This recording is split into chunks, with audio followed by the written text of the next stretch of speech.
Alors dans cette vidéo, je vais te montrer comment utiliser le stop suiveur sur eToro. Donc par exemple, je vais t'expliquer d'abord le concept. Donc là, par exemple, tu es sur Tesla et admettons que tu te dises, tiens, voilà, si jamais le prix devait diminuer jusqu'aux alentours de ici, là, aux alentours de 201, je vais acheter, je vais placer mon stop loss bien en dessous.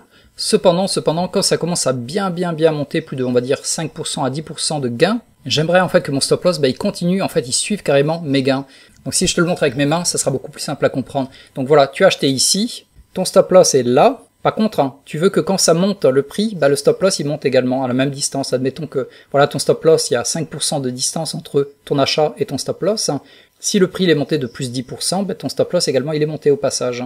Et il est monté. Par contre, quand ça arrête de monter, ton stop loss il bouge plus, jusqu'à éventuellement soit le choper, soit s'arrêter avant et remonter, et à nouveau le stop loss il monte, en suivant le prix vers le haut.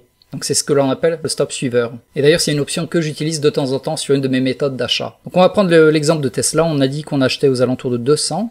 Hop, on va acheter du Tesla. On va choisir ordre, on s'assure d'être sur achat, et on va l'acheter quand il sera à 200 le prix. On va acheter pour 20 $. Et pour le stop loss, en fait on va le mettre aux alentours de ici, là sur l'ancien support, aux alentours de 165. C'est vraiment large par contre, mais c'est juste pour la démo que je te montre ça.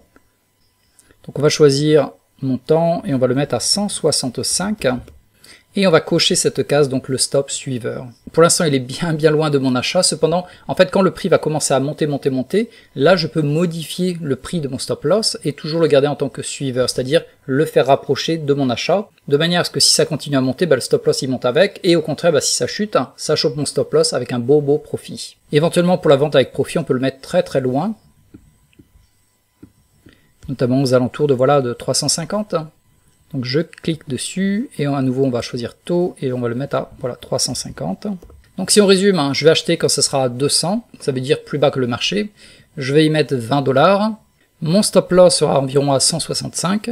Et également il sera suiveur. Ça veut dire quoi? Ça veut dire qu'à chaque fois que le prix va commencer à monter, le stop loss également il va monter en même temps. Et au passage je pourrai toujours le modifier après pour le rapprocher éventuellement de mon prix.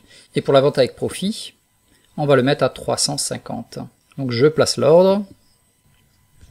Le voilà qui apparaît ici, donc Tesla, en fait j'en ai deux, j'en avais un que j'essaie de shorter, donc c'était la vente, et l'autre que je viens juste de faire maintenant dans cette vidéo.